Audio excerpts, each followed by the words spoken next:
Hello, hello, my Let's Keep It Real people. This is a special treat. It's even a special treat for me. Say hello to my good friend and mentor, Matt LaBosco's in the house again. Woo, woo. What's up, everybody? Hey, Matt. So, yes or no? We were just having our get-together call once a month, catching up, how's life? And I said, let's do a Zoom so we can record a podcast about where are you taking action from? That's the real deal right there, man. That's what happened. Right? Let's keep it real. So let's back up a little bit. I was at a conference and we were talking about vulnerability, which this is about. And then that led to people telling different stories. And the one girl at the table said, "Ooh, you sound bitter." Another woman said, "You sound angry with that." And the other woman said, "I think you should work through that with your therapist before you go up on stage and start talking about it." That led me to, where are you taking action from? And I've always been, which I know I can't wait to hear what you have to say, is, okay, here's where you're taking it. Here's the love-based emotions and here's the fear-based emotions. And it's okay. It's cool to be, embrace them all, which you worked on me a long time with that. It's okay to be over there, not joyful, but you might want to work through it with your therapist, with a mentor, with a coach, scribble scrabble before you get out, so you can get out of anger and then take action from the love-based. And I thought about that because I wasn't sure you agreed with that. And we were also talking about maybe someday, we're not sure, we're going to name names, not name names, of being involved in a cult and other people I knew being involved in a cult. And would that be a good thing to go on air and talk about it? So Matt LaBosco, that's why I wanted you to do this podcast. How's that sound? Sounds awesome. So let's start with the first question. What can you tell us about the subject matter of cults that you are willing to share that you were wrestling with? And don't worry, we're not going to cut anything out. Great. Ask that question one more time. Oh, so you and I have been going back and forth, and you've been wrestling with how much, even in your book, do you share about being part of a group that you considered a cult and how much you don't? Is it something that would benefit others? Was it something just benefiting you? Is it something you want I got you. in the universe? Is it something that would be okay to name names, and what can of worms would that open? And that's why I really wanted to talk to you about it. Because for me, if I'm taking action, I want to make sure it serves others. And I'm always about, I want to go to a war rally, but bring me to a peace rally. Wait, Mother Teresa probably said that. I didn't say that, so I can't take credit. He stole it from you. I don't know. All right, so that's where I want to go from. So let's just give a little background about that stuff. Do you mind? No. So yeah. So obviously, well, not obviously, but I spent a good about 8+ years with a personal development organization. I was a big part of it and really gave myself to it completely and fully, and learned actually a lot of the things you were just talking about. Be aware of your state. Only take action from a love-based state. If you're fearing anger, then work through that, then shift into a love-based state, and then take action. So that whole concept, what I learned through my 8 years, is so toxic and so terrible for you. Okay? Oh my God, wait a minute. Okay. It is so the reason why I left, and it is the way they control people. So to just put a little bow on that for you, like that's one of the main reasons why I left, is because of that narrative, that toxic, destructive narrative that you should never take action from anywhere but a love-based state. Okay. Is toxic. And the only way I got out of that toxic culture was taking action from a place of anger. Matt. Okay, I did not know this, but I must have been needing to hear this. I mean, I knew you had something else going on. I didn't know you were going to say that. And when I met you, I apologize for teaching you all of No, that garbage. no, it wasn't all garbage. There was a lot of No, great you're stuff. right. It wasn't. It And wasn't. But number two, I didn't just embrace I wasn't all in like you know what I mean? I was like, I don't really know, but I loved you. I did a lot of different things, and I operate a lot from that, like get it out, but then when you come back, are you coming from peace, love, and joy? So, all right, I'm gonna sit here and I'm gonna just listen fully to why that is the most toxic thing, because now it's blowing my brain.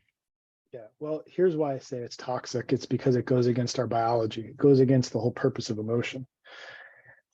You've heard of Gandhi? Little. Okay. What is he known for? What embodiment, what emotion does Gandhi known for? Wait, who's the big spiritual leader that just had a Yeah. little Had a little what? boy bite his tongue? Huh? There was this big spiritual leader. It was all over the news a couple weeks ago. Then when he went to embrace a young boy, he asked the boy to bite his tongue. You have no idea what I'm talking I about. have no idea. Okay, that's a whole separate subject. So go But ahead. Gandhi, like, what is Gandhi known for? Same love, peace, and joy. Exactly. Have you seen the book his son has written No, about his father? no, writing it down. Okay. Yeah. The book is called, and it's about his father, The Gift of Anger. Ooh, About how angry Gandhi was and how much that propelled him to make the changes that he made, how he leveraged anger to make the changes, because anger is a communication that there's an injustice. Anger is a communication that something's wrong. Anger is a communication that, hey, we need to take high action right now to right a wrong. And if you squash that because of this new agey way we relate to emotions, you are dampening the motivational system to make a change in the world. Matt, listen to me. Okay, I understand, but it's like everything else. When you have a belief system that you've believed your entire life, not just from you, it's something, you know, joy, character.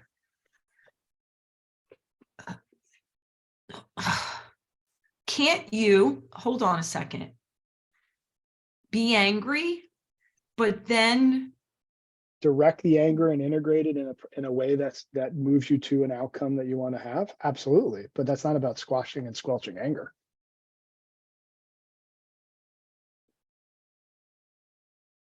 Anger is a mobilization of resources to take high action. People get out of very destructive relationships because of anger. They finally stand for themselves because of anger. They finally stop taking the abuse that they've been under because of anger. Anger is the thing that gets people out of extremely damaging and abusive spaces. Okay. Like if it wasn't for the anger Yeah. and the energy that comes with that to take action, to stand for oneself, a lot of people would still be in abusive relationships that aren't right now. The only reason I got out of that environment that was very, very, it was creating disconnection for me. It was actually had my relationship with my wife on very like tenuous ground, is because the teaching that was constantly reinforced was, if you're feeling fear, shut it off. You're not going to make good decisions. Hey, if you're feeling any fear-based emotions, think twice, breathe, shift to love. What makes sense to do when you're feeling love?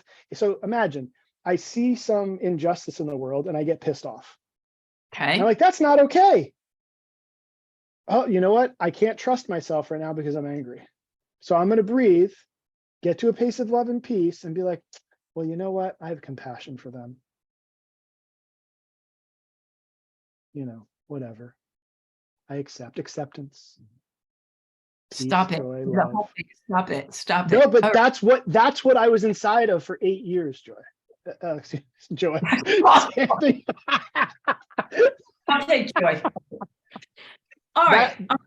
But a lot of people, not just you, are inside that. that, not that they don't take action from the other space, but you feel guilty or bad? Is it They feel guilty or bad for what? when you take action from anger, or like you said, Yeah, fear? they're conditioned to think that by Right. poor frameworks and poor like things that we're conditioning people that negative emotions are bad and you shouldn't take action from them, blah, blah, blah. It's all nonsense. People that feel self-doubt and insecure when they're about to do something they never done before, they should feel self-doubt and insecure. You should feel that, because you know what? It's a communication that you're probably not ready to do whatever you need to do. And you should probably integrate the communication that you're not ready to start your own business, and that's why you're doubting yourself. But what we do with some of the self-help crap is say, no, man, you can do it. You can do it. Like, forget that self-doubt. Don't let that self-doubt ruin your chance to start your own business. That's insane. No, you should listen to your self-doubt. There's a reason why it's there. It's trying to tell you that you probably don't have the capacity yet to do the thing you want to do. So you need to be mindful right now. Matt, We're not learning how to integrate the biological reason emotions exist, which is to communicate us information and then integrate it. We've been taught how to shut it off. That's been that's the reason why I left. And cult-like environments, that particular strategy was the best way that whole environment was controlled, because as soon as you had an instinct that something was wrong, there was a framework and a system that says, oh, you're feeling fear, you're feeling fear-based emotion. Don't make a decision from there. Hey, let's meditate. Let's do all this chanting until you get a love-based state. Do you still feel that way? Oh my God, no, I don't now. Everything's great. stop. Okay, listen. All right. So I'm following you. It's a lot to take in, but is it possible you get angry, right? Angry about some injustice. Okay, I'm with you. Yep. That you still can stay strong and take action even once you've calmed down, to come from peace, love, and joy, that it's not just, oh, I'm not angry anymore, let me send them love. Could you, in that state of love, peace, and joy, take a very strong action, but just not do it in an angry way? Could you drive your car with your feet and be good at it? Sure. But it's much easier to leverage the energy of anger, learn how to integrate the communication, and take the energy, because it's all it is, and direct it. You're leveraging our biology. And this is what my whole book is about.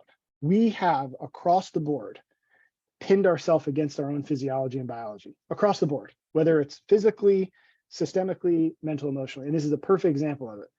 We assume that the biology, the natural thing that's happening, is not right. Oh no, we shouldn't be angry. What is that even? Who said we shouldn't be angry? Maybe we should be angry. And maybe we need to listen to what the anger is saying, learn how to integrate its communication, and leverage the fact that our biology is doing this for a reason. I'm getting very angry right now, Matt. Good. I'm glad. Let's talk about it. All right, so hold on right here. I had no idea this can of worms was going to get open, but well, that's why I warned you when you said, let's do this today. I'm like, all right. Well, I kind of knew it when you said it's okay. All right, but hello, hold on.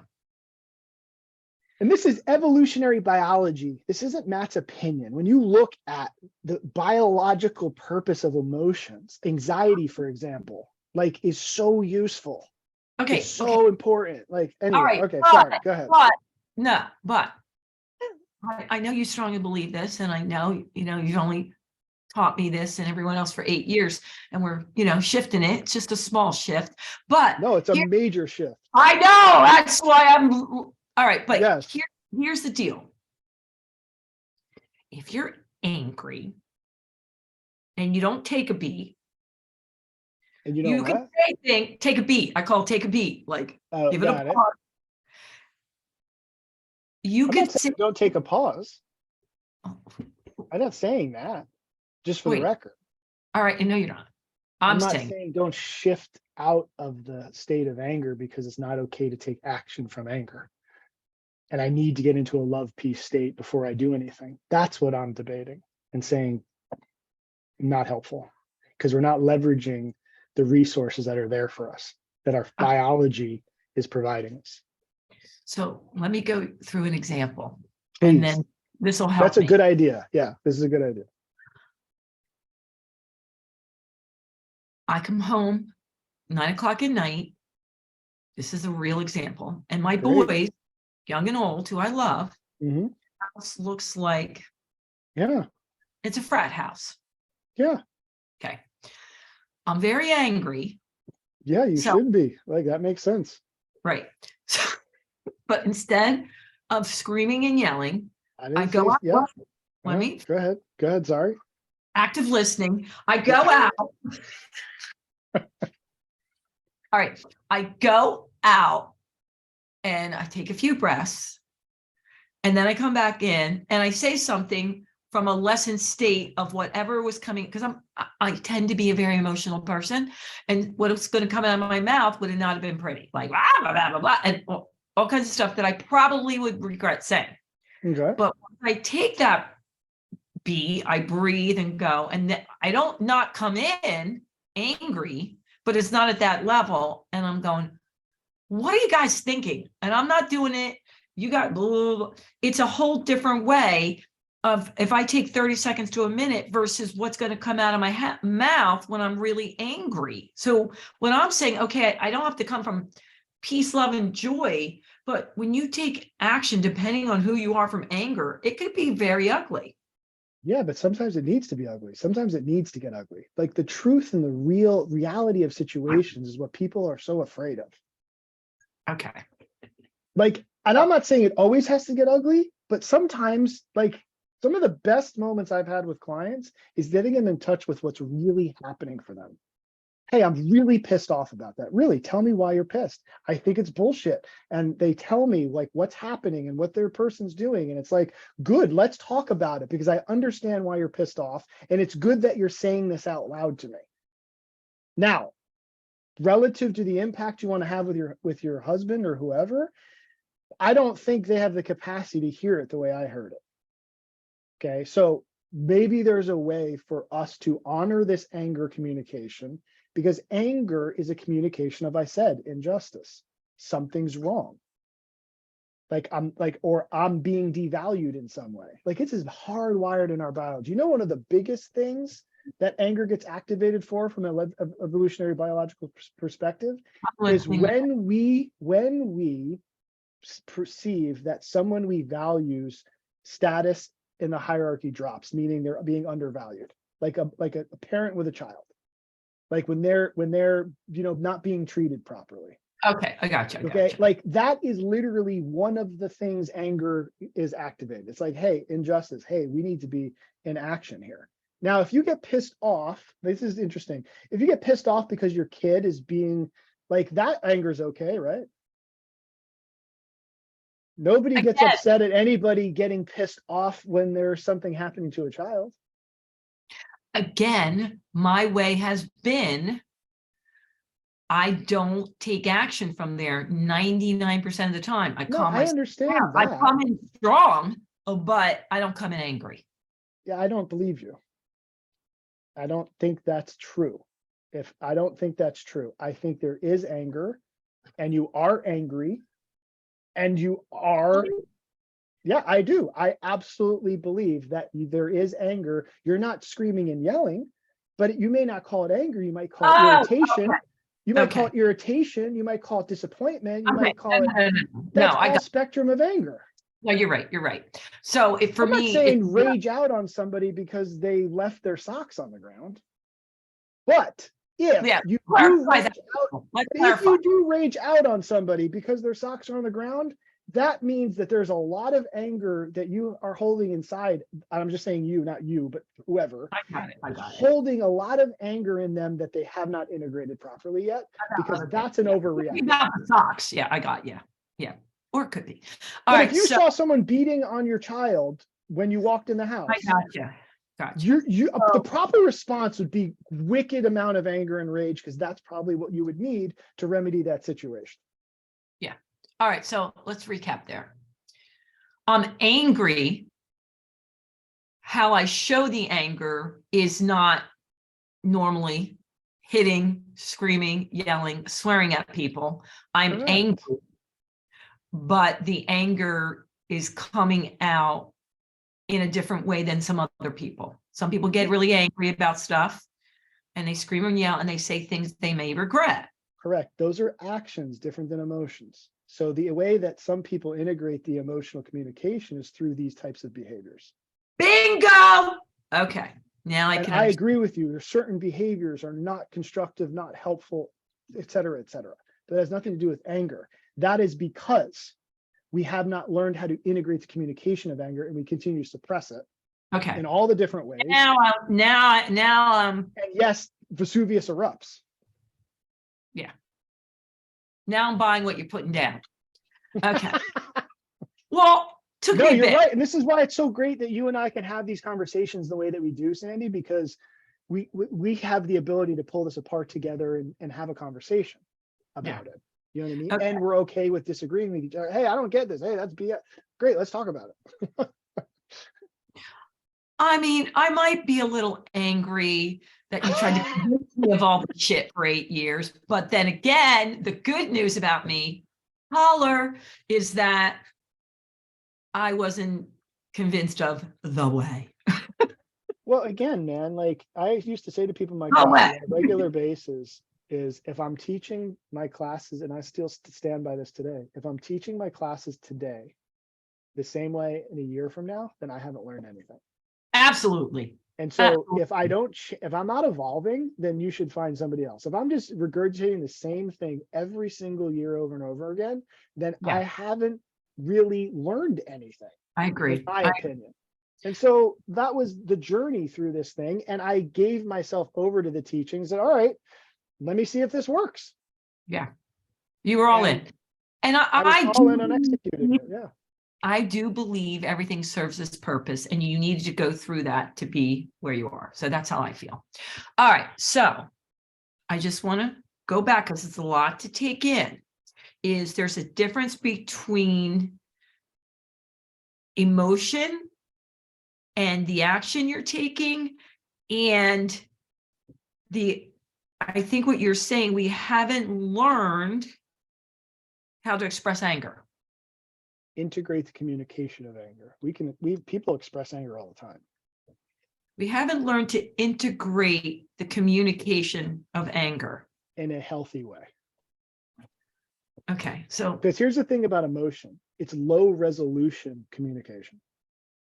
It's low resolution. It's just saying something's wrong, something's wrong, something's wrong, something's wrong. But it's not saying what's wrong, how it's wrong, where it's wrong. It's like an alarm going off in your house and you have no idea why it's going off. That's emotion. It's very primitive communication. okay, so I Our don't want neocortex, our frontal lobe, is what has to pull it apart to find out what specifically is the problem that the emotions is pointing out.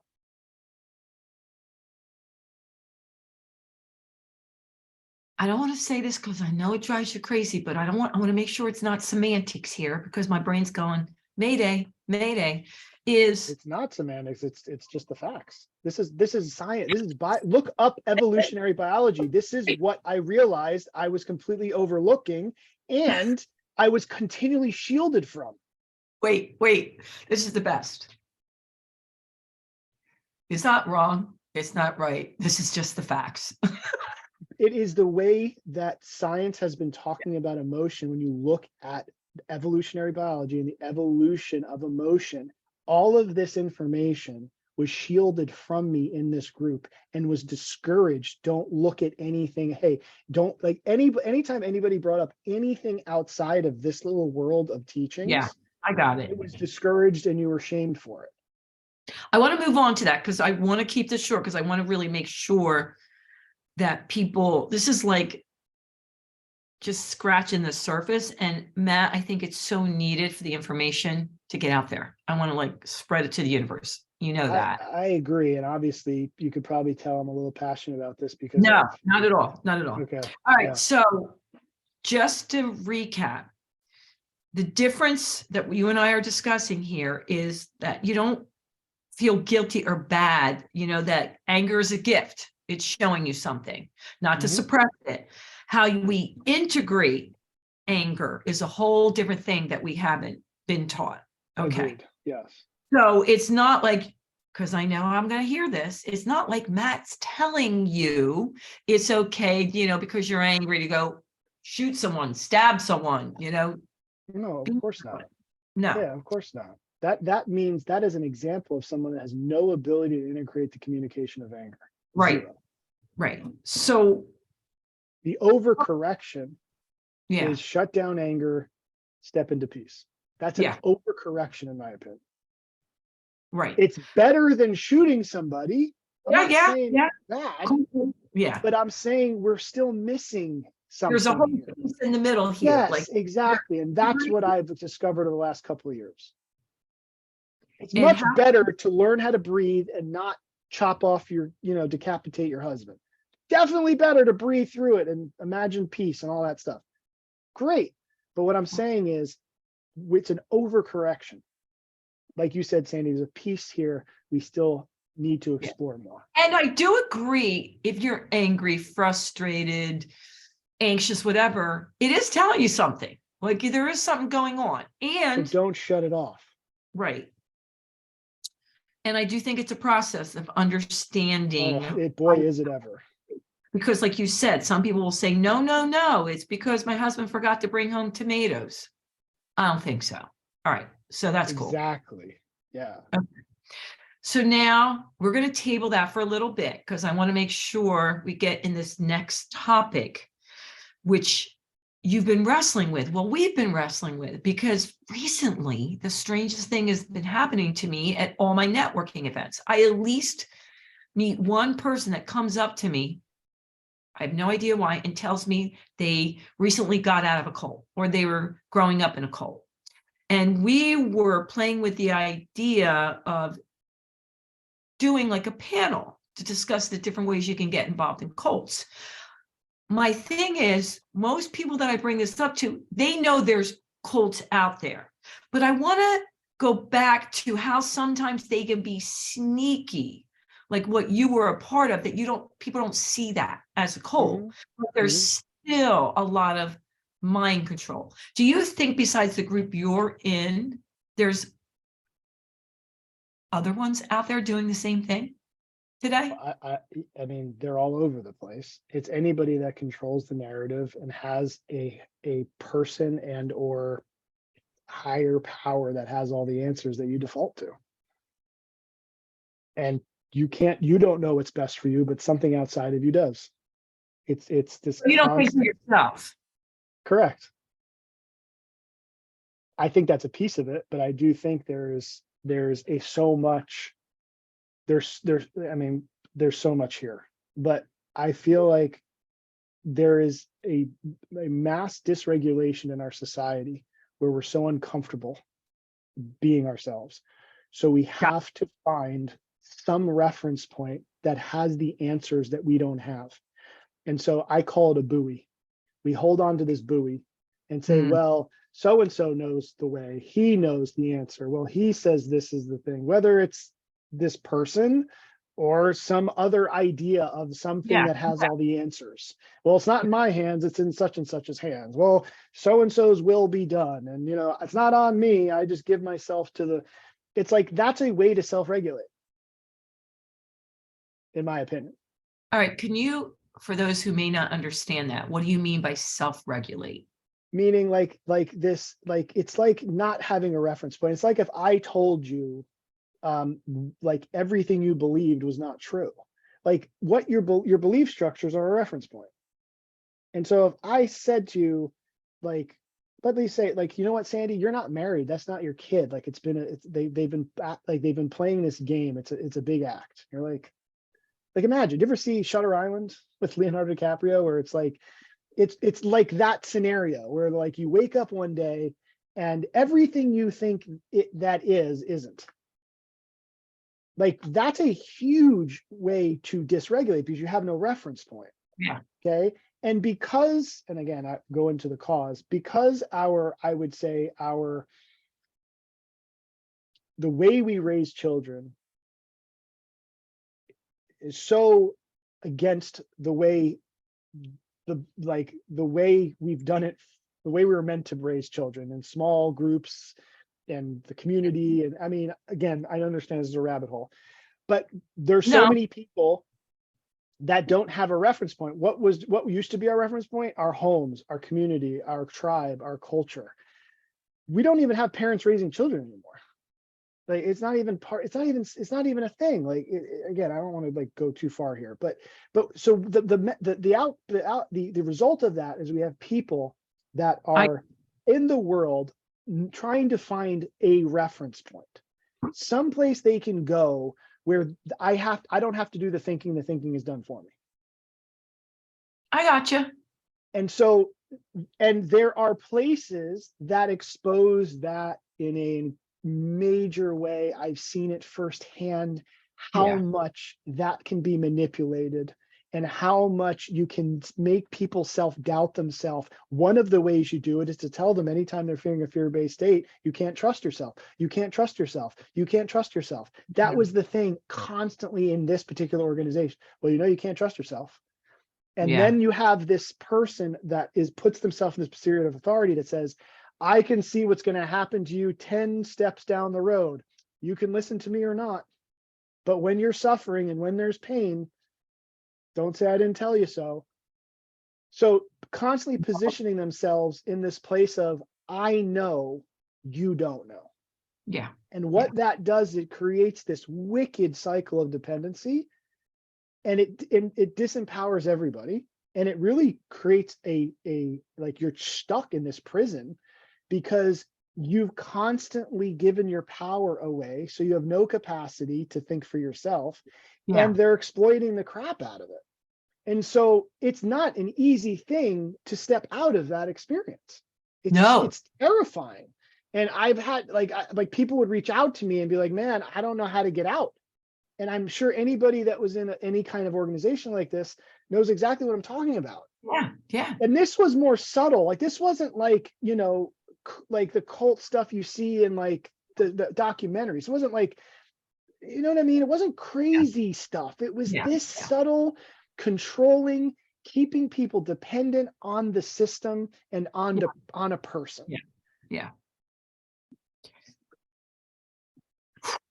Matt, there's like 8 subtopics here, but what else is new, Sandy? I know. But here's the deal. I'm glad we did this because it is giving a lot of food for thought here about a few different subjects. And it's not like they can't find you or we can't have you back, but it's or they can't send me hate mail. Give them my email address. Or make sure they send the email when they're coming from anger.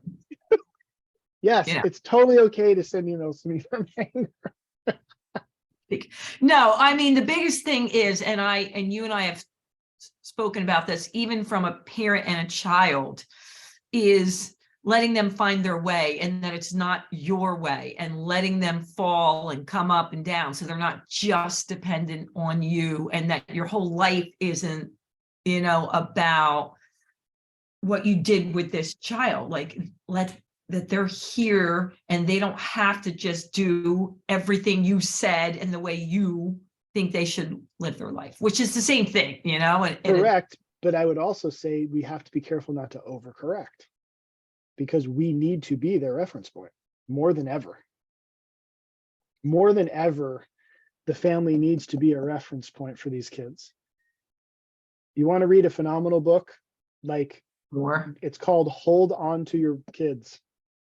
And it's about this entire topic. That's the name of the book, Hold On to Your Kids, by a genius who I've been studying.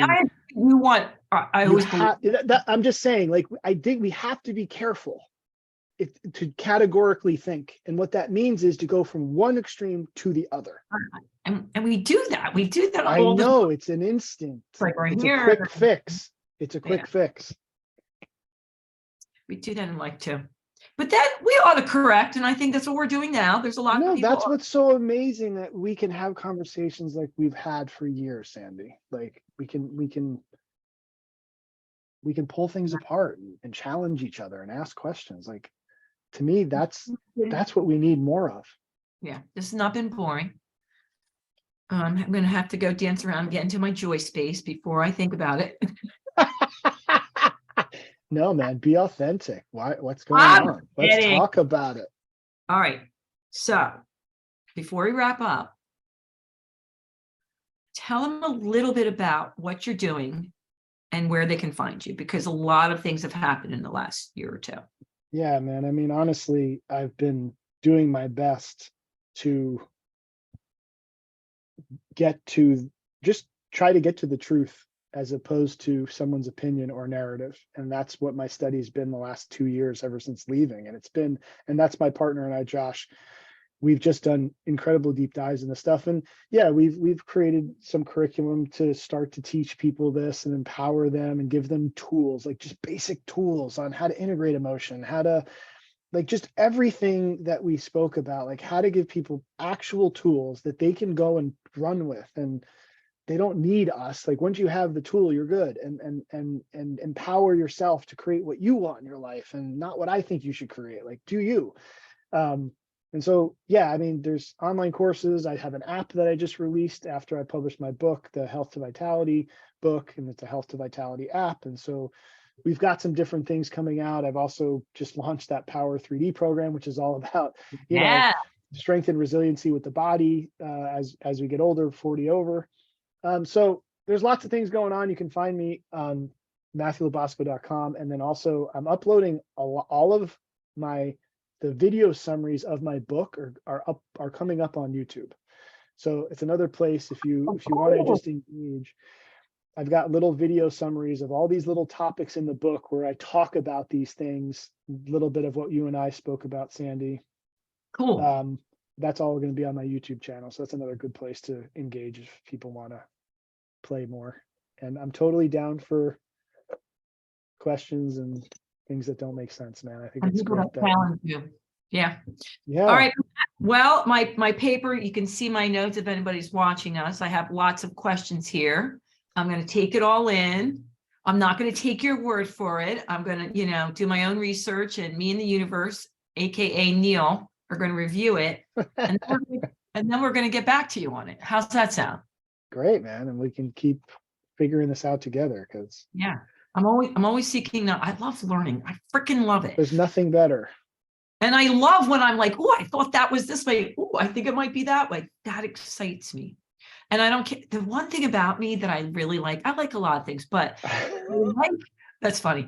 I like that I don't have to be right. That's boggles I don't need to be right. I just want to understand. Yeah. So that's one of my favorite. It's what allows us to have these types of conversations, I think. Yeah.